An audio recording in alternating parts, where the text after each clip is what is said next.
Hey there, and welcome to episode 56 of your fun and profitable online business. This is the podcast that helps you grow your business in a way that feels as good as it looks, with clear decisions and strategic momentum. I'm Wendy Muzzy, and I help women entrepreneurs create fun and profitable businesses that are built with systems and designed for joy. Last week, we talked about the experiment mindset, the idea that nothing in your business has to be permanent, how to shrink experiments to reduce fear, and how those small changes can lead to powerful insights. This week, we're talking about what happens once you've built that muscle. It's when you move beyond experimenting with the smaller details and want to try bigger ideas. Now, this is not building a whole new business kind of energy, but it's strategic experiments with your offers, your launches, your delivery methods, your audience, or even your visibility strategy. Because if you're in that place where you want to try something bigger, but feel unsure on how it can look, this episode's for you. All right, let's dive in. Okay.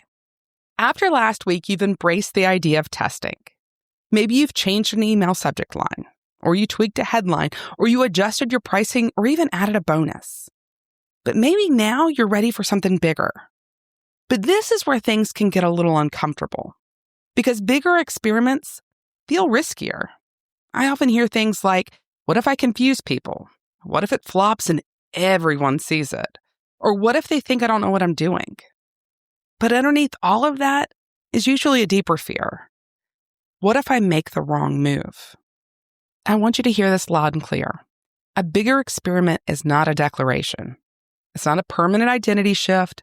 It's not a full rebrand. It's a contained test with a hypothesis and a timeline. You're just renovating one space in your house. That's it. You're saying for the next 30 days, I'm going to explore this. That's all. And when you approach it this way, there's an internal shift. You can see that you're just getting information. And that shift from fear to curious changes everything. Now, I want to make this practical. I want to give you 5 categories where you can safely run a bigger experiment. The first category, offers. This is the one that sometimes feels the biggest. So instead of thinking you need a whole new offer or a whole new strategy of how to deliver something, I want you to try a variation on what you already created. For example, you try a new format. Maybe it's a VIP day instead of a 6-week program. Or you try different positioning. This could be moving from focusing from the features of your program to the outcomes. Or you test a new pricing tier. This could be a premium version and a simplified version. Maybe you bundle and unbundle components. The list here can go on and on, but the key here is you're not replacing your offer. You're just testing a version of it. Here's what your hypothesis could sound like. If I shorten the timeline while keeping the transformation intact, time objections will decrease. That's it. That's a hypothesis. You now have something to test. You don't scrap the original idea.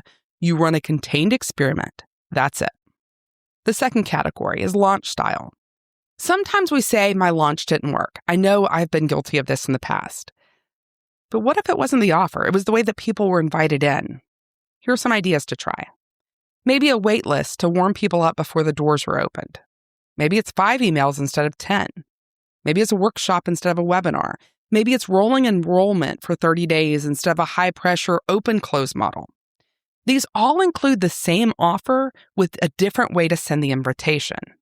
And when you frame it as an experiment, you're not judging yourself. You're asking, what happens if I try this instead?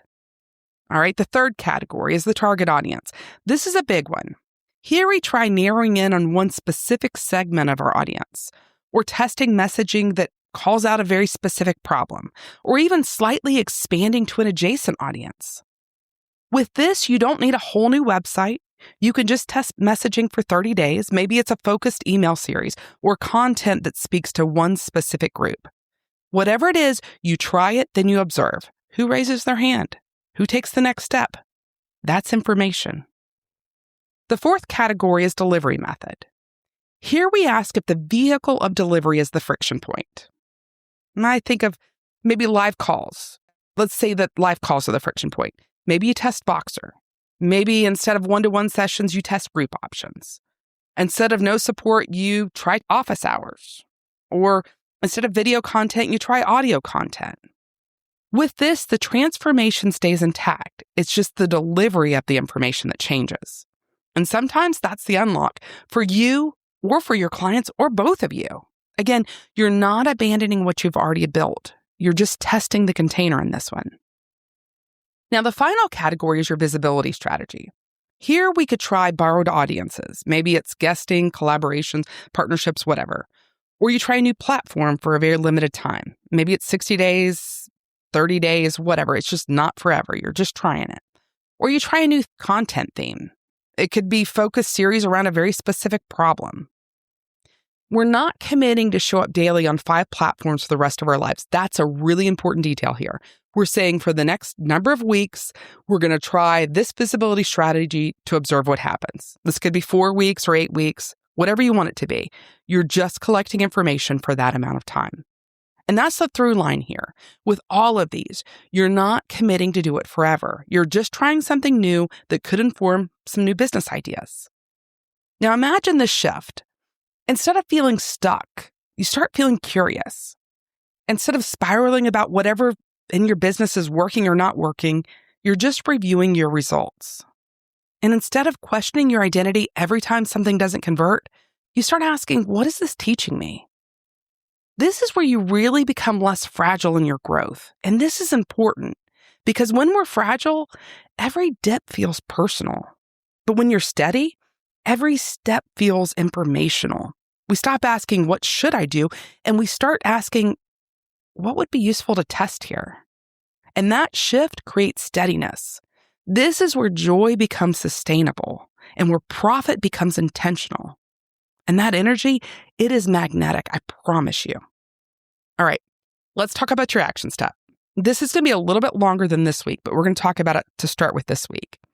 I want you to pick one category: your offers, your launches, your audience, your delivery, or your visibility, and then complete this sentence. For the next 30 days, I'm testing whatever you're testing with the goal of learning whatever you're learning. Notice the word learning here. We're not proving, we're not perfecting, we're not winning, we're learning. Then schedule one 50-minute block to design the experiment. Define your high-quality question, write out your hypothesis and your timeline. And if you want structure around that, this is a perfect use of CEO Hour. It's a protected 50-minute space to work on your business instead of just reacting to inside of it. You can go to wendymuzzy.com/CEO and join us for the next one. Okay, today we talked about when to expand beyond micro experiments, why bigger experiments feel scary and risky, 5 categories you can safely test, and how to approach growth strategically. Look, you're not doing anything wrong here. You just need to test a few things thoughtfully, and you are capable of running bigger tests than you think. Next week, we're going to get even more practical. Now that you know what you can test, we're going to talk about what to actually track, because experiments without data, they're just vibes, and we're not building on vibes around here. We're building on information. If you're realizing you need a little bit more space to plan your next experiment, join us inside the next CEO Hour. It's a focused 50-minute block that's held most weeks. Go to wendymuzzy.com/CEO to sign up. And if you need some help to think through your next experiment personally, I have 25-minute calls available. Go to wendymuzzy.com/call to sign up. All right, this is how you build real momentum, friends. Until next time, have fun running bigger experiments.